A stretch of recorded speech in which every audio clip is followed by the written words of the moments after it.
Shalom saudara sekalian, selamat pagi, selamat kita berbakti lagi, bertemu lagi di channel YouTube GPDI Tasikmalaya. Kita bersyukur, kita berterima kasih karena Tuhan sudah memberikan kekuatan, kemampuan sampai pada pagi hari ini. Semua pasti bersukacita di dalam nama Tuhan Yesus Kristus. Kita tahu bahwa kita memasuki paruh minggu keempat saat pandemik. Waktu yang begitu cepat, saudara. Dan pesan saya sebagai gembala sidang, kita terus menjadi pelaku-pelaku firman. Dan pada pagi hari ini saya mau berbicara tentang 3 pesan dari doa yang diajarkan oleh Yesus. Yang seringkali banyak orang berkata doa Bapa kami. Padahal saya mau kasih sedikit pemahaman kepada saudara-saudara. Di dalam Matius 6 ayat 9 sampai 15. Di situ dibilang bukan doa Bapa kami, tapi doa yang diajarkan oleh Yesus kepada murid-muridnya, kepada orang. Dan akhirnya sekarang dikenal dengan doa Bapa kami. Saudara yang dikasihi oleh Tuhan kita Yesus Kristus, kalau kita pergi ke Israel, saya sendiri belum pernah, saudara. Mungkin saudara yang ada sudah pernah mengunjungi Israel, tanah perjanjian, kota Yerusalem, dan saudara pasti akan diajak ke bukit yang bernama Bukit Zaitun.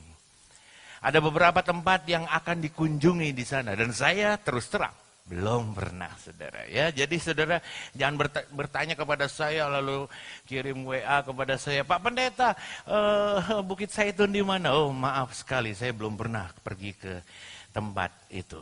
Tapi ada satu bukit yang bernama Bukit Zaitun, dan di tempat itu salah satunya ada gereja yang memuat lebih dari 100 bahasa tentang doa yang diajarkan oleh Yesus, yang terkenal oleh banyak orang dikatakan doa Bapa kami.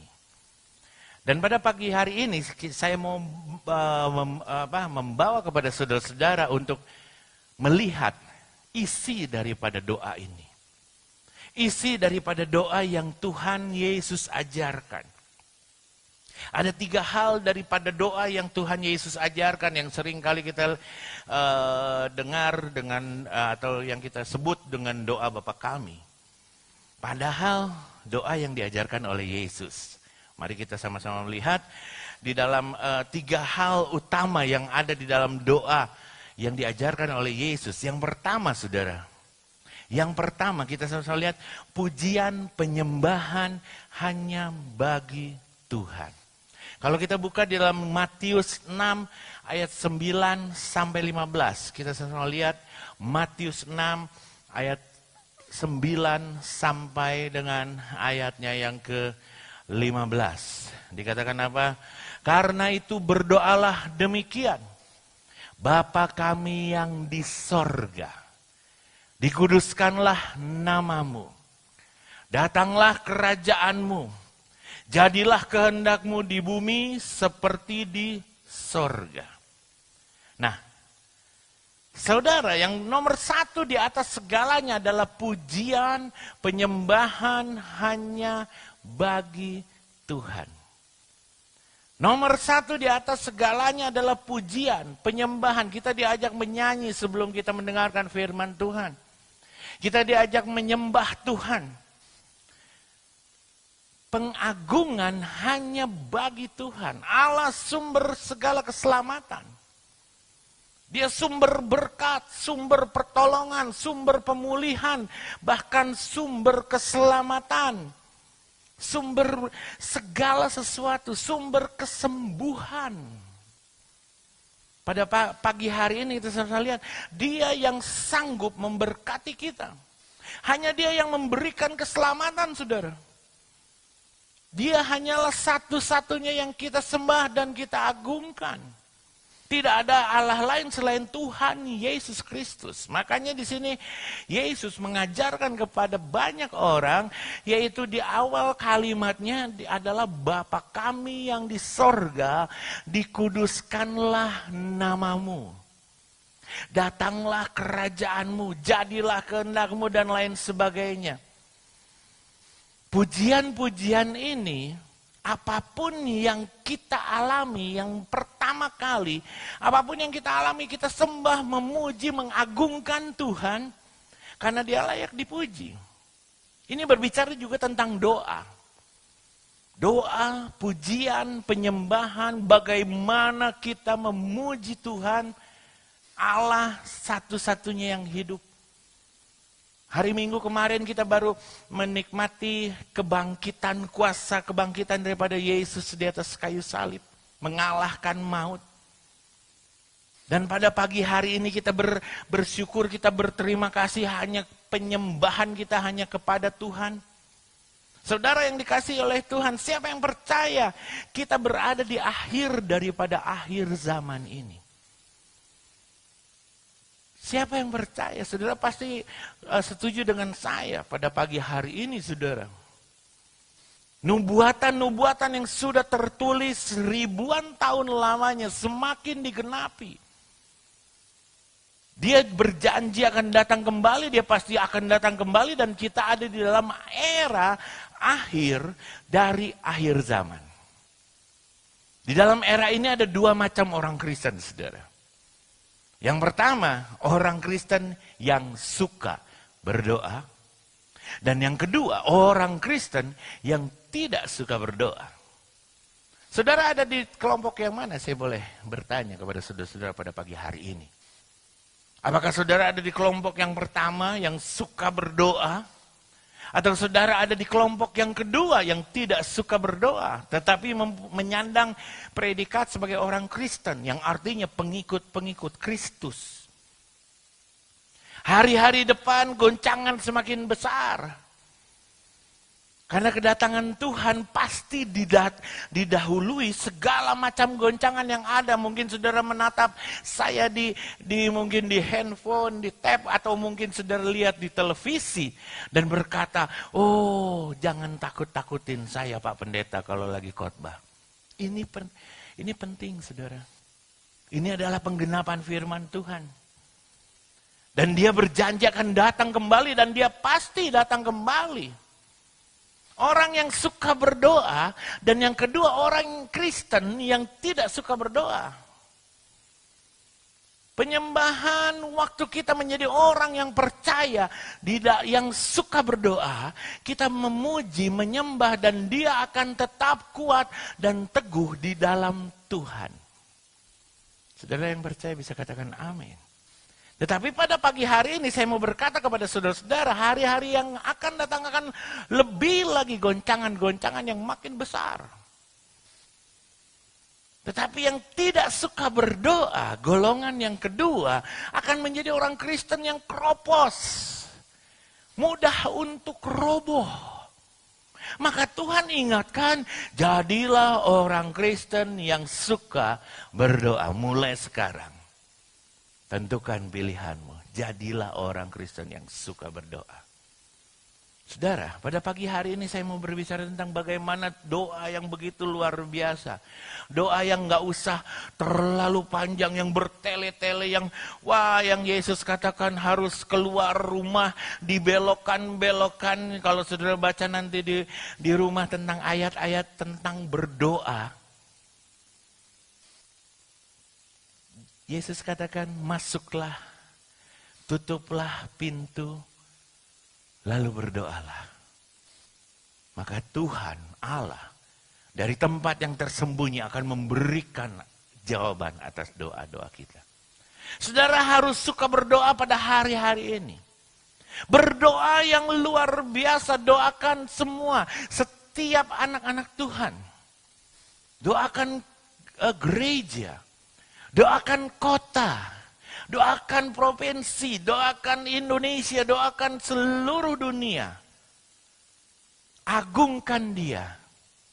Karena hanya mengagungkan Yesus, mengagungkan Tuhan, kita akan kuat. Pujian, penyembahan hanya daripada Tuhan. Itu yang pertama. Pujian dan penyembahan. Saudara yang suka berdoa pada hari-hari ini, hambatan apapun juga. Nomor satu, agungkan hanya Dia. Kita buka dalam Efesus 14 dan Efesus 3 ayat 20.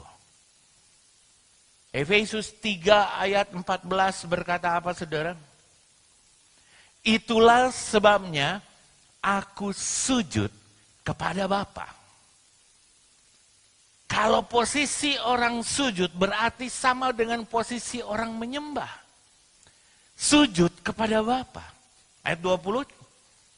Bagi Dialah yang dapat melakukan jauh lebih banyak daripada yang kita doakan atau pikirkan. Seperti yang ternyata dari kuasa yang bekerja di dalam Dia, di dalam kita. Rasul Paulus ajarkan hanya Bapa di sorga di dalam nama Tuhan Yesus Kristus yang layak kita sembah. Bahkan Dia melakukan jauh daripada apa yang kita doakan atau pikirkan. Mungkin kita berpikir, kita berdoa, Tuhan bagaimana Tuhan? Kok status saya begini-begini terus? Usaha bukan semakin maju tetapi semakin menurun. Perdagangan, perekonomian sekarang ini begitu luar biasa. Firman Tuhan katakan dalam Efesus 3 ayat 20 dikatakan, bagi Dialah yang dapat melakukan jauh lebih banyak daripada yang kita doakan atau pikirkan. Kita berdoa biasa saja. Tuhan tahu apa yang Tuhan akan berikan. Tuhan tahu akan apa yang Tuhan akan pulihkan. Sektor-sektor mana yang Tuhan akan pulihkan. Baik itu sektor keuangan, keluarga, kesehatan.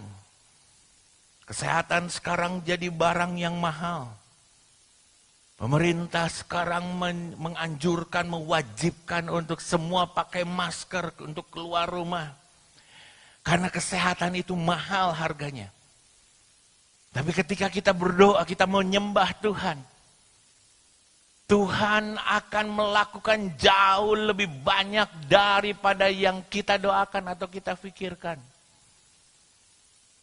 Saudara, ketika saudara berdoa, pagi ini ketika saudara berdoa, Tuhan sembuhkan, Tuhan tolong pulihkan saya, Tuhan tolong berkati saya, Tuhan tolong pulihkan semua aspek kehidupan saya. Tuhan katakan saudara bukan hanya sekedar dapatkan kesembuhan. Tuhan dia katakan bukan hanya mendapatkan pemulihan secara finansial mungkin. Tetapi Tuhan katakan bonusnya adalah Dia melakukan jauh lebih banyak daripada kesembuhan. Mendapatkan kesehatan, kekuatan, panjang umur. Itu bonusnya. Ia melakukan lebih banyak lagi daripada yang kita doakan, saudara. Bukan hanya dipulihkan. Tetapi Tuhan akan memberkati saudara dan saya yang hadir pada pagi hari ini, saudara. Saudara juga diberkati Tuhan. Untuk itu kita hanya sujud, menyembah kepada Tuhan Yesus. Tidak yang lain. Di saat yang sulit ini, saudara, banyak orang-orang meninggalkan Tuhan, banyak orang-orang meninggalkan berdoa, banyak orang-orang meninggalkan segala sesuatu. Karena apa? Terpengaruh dengan berita-berita yang luar biasa menakutkan. Terpengaruh dengan berbagai macam orang-orang yang membuat kita mungkin menjadi takut. Tetapi kita sama-sama lihat, kita diberkati oleh Tuhan ketika kita memuji, menyembah hanya bagi Tuhan. Hanya bagi Tuhan. Dan yang kedua adalah di dalam doa yang diajarkan oleh Yesus, yang terkenal dengan banyak orang menyebut dengan doa Bapa Kami. adalah Jehovah Jireh, yaitu Tuhan menyediakan. Ada satu tokoh Alkitab dalam perjanjian lama yang namanya Abraham, yang memiliki anak dua, Ismail dan Ishak.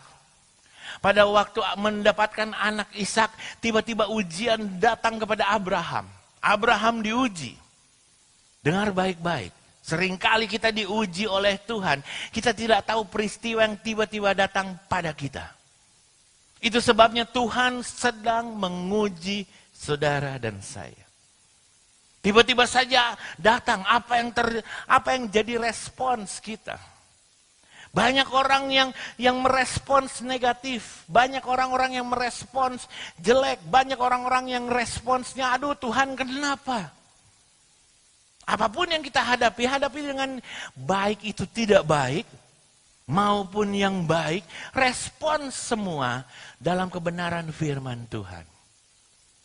Apapun hal yang tidak baik, Tuhan sanggup mengubah yang tidak baik menjadi baik.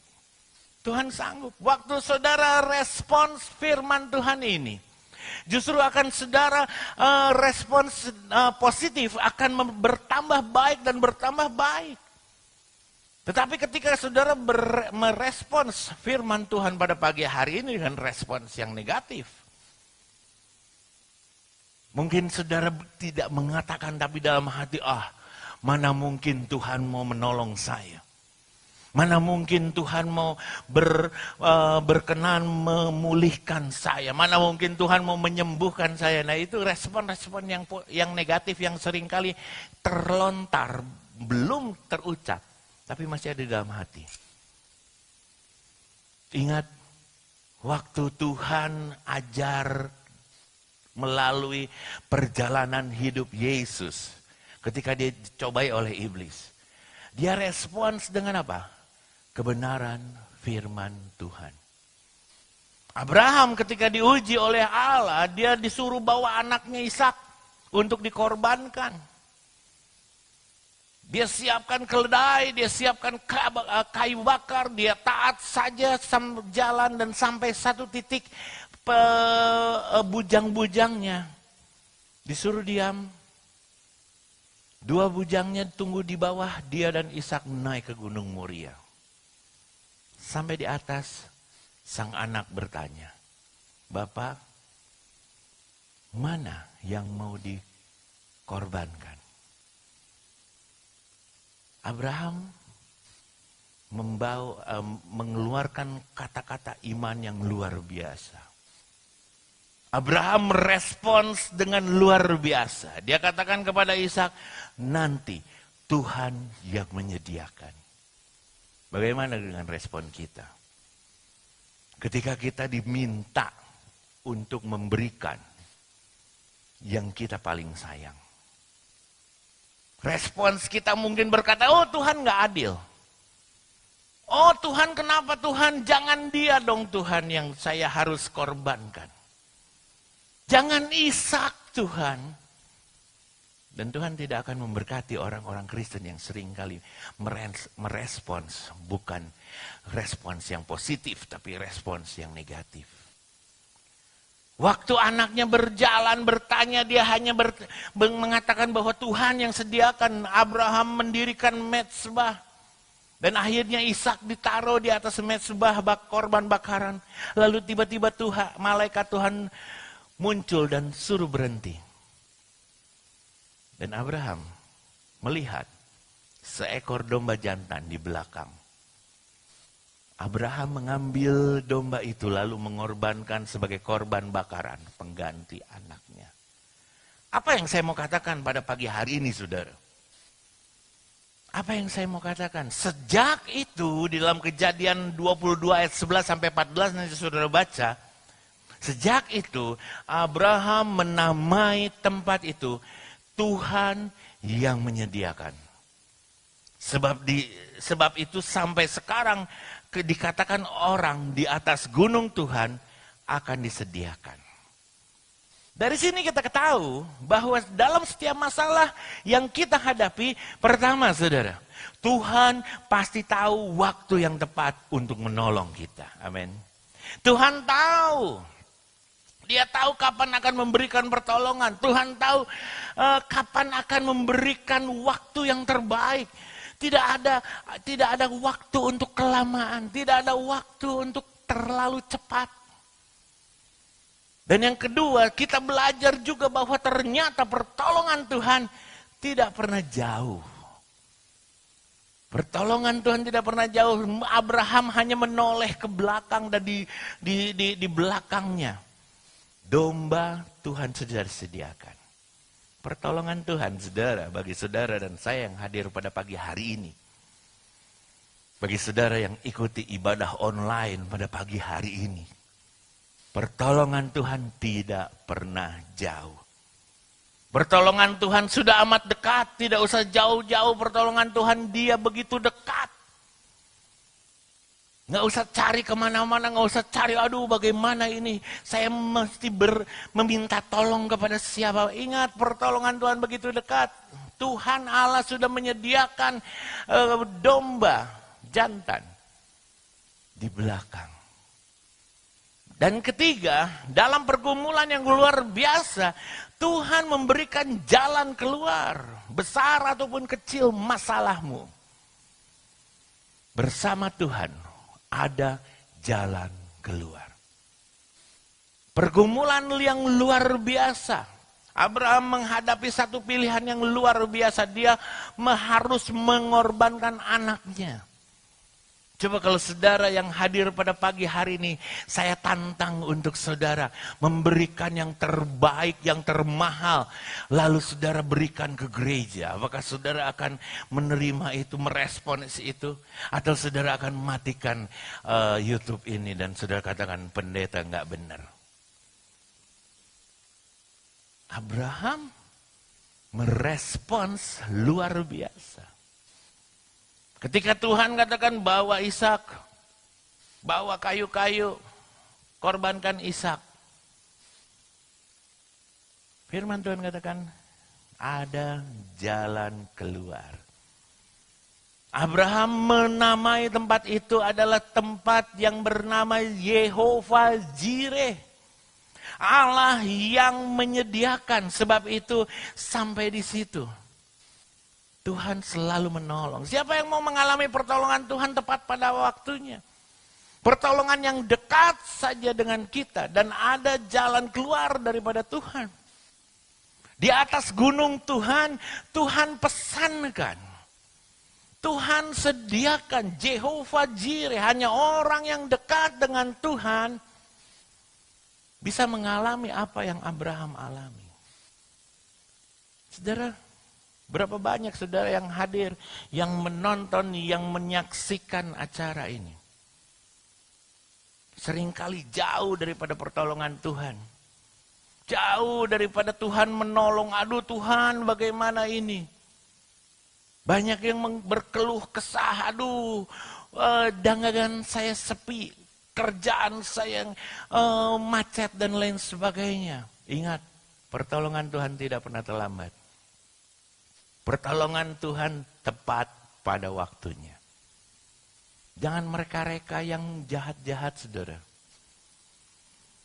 Stop untuk menyalahkan. Aduh, gara-gara corona sih saya nggak bisa dagang. Aduh, gara-gara ini saya nggak bisa kerja. Aduh, gara-gara itu dan lain sebagainya. Stop.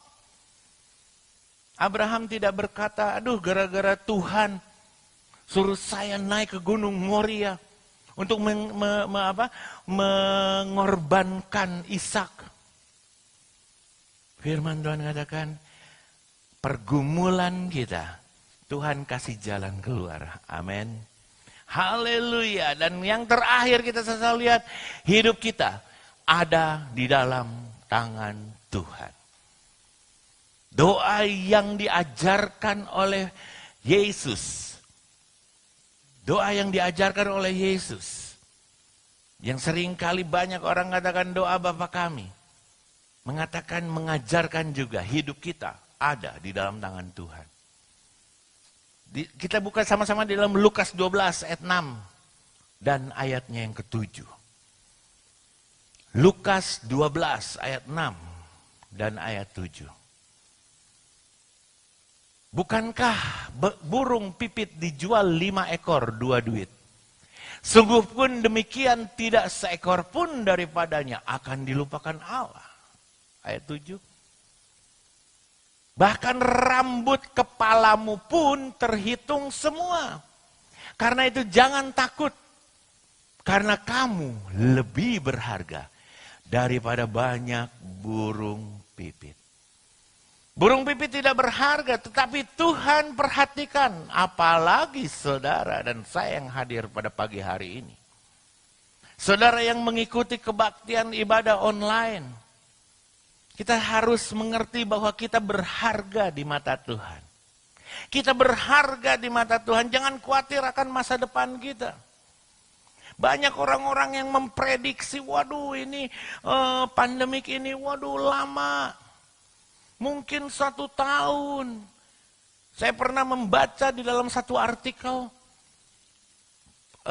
corona akan memakan korban sekitar 10 juta orang di dunia ini. Siapa? Mungkin saudara bertanya, aduh siapa ya setelah ini, siapa ya? Setelah orang itu siapa yang meninggal? Setelah orang ini siapa yang kena, dan lain sebagainya. Ingat, stop. Katakan, aku punya Tuhan yang kuat, yang sanggup melakukan segala perkara. Waktu Tuhan yang terbaik, saudara. Jangan khawatir akan hari esok, jangan khawatir akan masa depan. Jangan khawatir akan pekerjaan kita, keluarga kita, kesehatan kita, semua ada di dalam tangan Tuhan. Dia berdaulat penuh atas hidup kita. Dia berdaulat penuh atas hidup kita. Saudara yang dikasihi oleh Tuhan, doa yang diajarkan oleh Yesus menjadi satu doa di mana kita berdoa di dalam roh, di dalam Bapa, kepada Bapa kita, dan mengingatkan kepada kita, yaitu yang pertama, pengagungan hanya milik Tuhan, hanya kepada Tuhan. Dan yang kedua, dia adalah Jehovah Jireh, dia menyediakan bagi orang-orang yang dekat. Ingat saudara, Abraham dapatkan pengganti daripada Ishak, ada satu domba jantan yang dia bisa korbankan. Dekat. Segala apa yang menjadi permasalahan, solusinya dekat. Kadangkala banyak orang-orang Kristen yang malah menjauh daripada Tuhan. Yang terakhir, kita tidak perlu khawatir akan masa depan kita. Karena hidup kita ada di dalam tangan Tuhan. Karena hidup kita ada di dalam tangan Tuhan. Pada pagi hari ini, kita bersyukur, kita berterima kasih. Karena Tuhan yang selalu akan menolong, memberkati kepada kita semua. Musik, singers, kita akan menyanyi lagu, ku di tanganmu, ku di hatimu, di pikiranmu, di rencanamu. Tak pernah ku ditinggalkan. Ingat, ketika kita ada di tangan Tuhan, kita akan tidak pernah ditinggalkan oleh Tuhan. Mungkin dunia mau meninggalkan kita. Mungkin banyak orang berkata nggak mungkin bisa hidup. Nggak mungkin bisa orang bisa berkata, aduh semua serba susah. Stop, katakan semua serba susah. Ketika kita menyerahkan diri kita kepada tangan Tuhan, menyerahkan segala sesuatunya, ingatlah bahwa Tuhan yang selalu menolong. Dia adalah Jehovah Jireh, Allah yang menyediakan segala sesuatunya bagi orang-orang yang dekat kepada Tuhan. Dan biar Tuhan sendiri yang tolong dan memberkati kepada kita semua.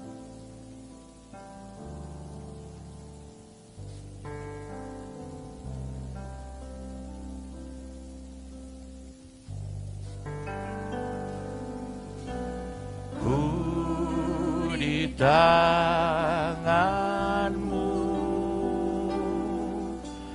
ku di hatimu,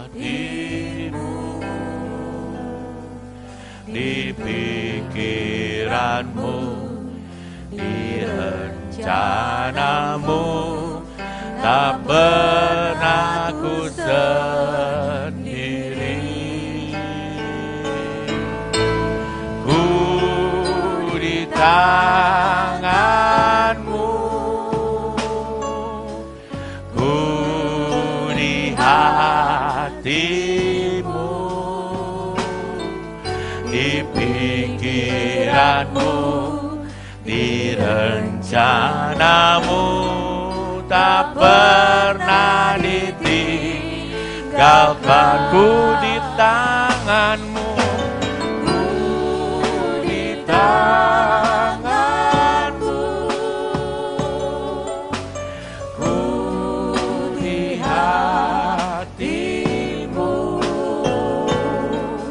di pikiranmu, di rencanamu, tak pernah ku sendiri.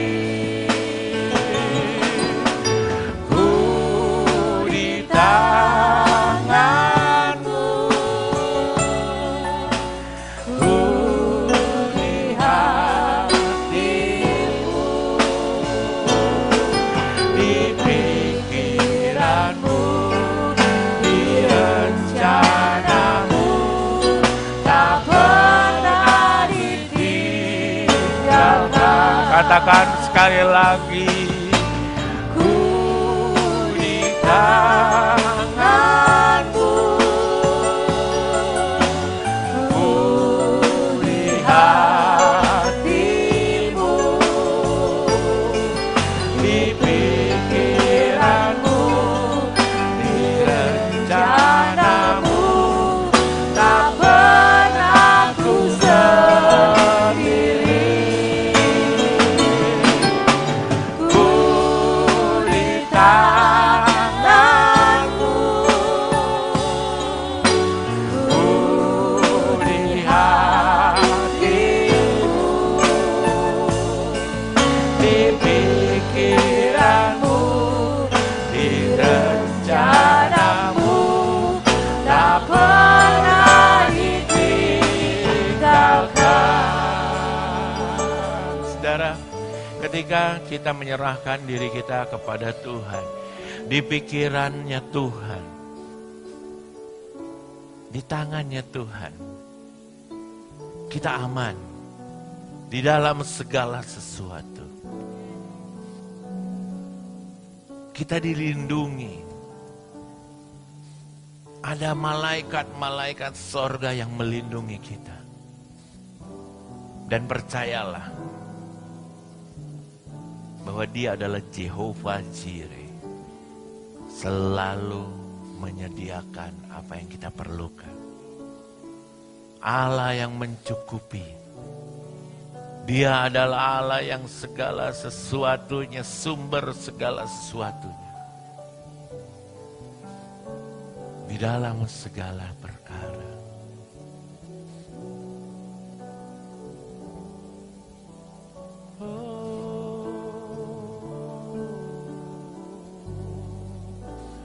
Ku di tanganmu, ku di hatimu, di pikiranmu,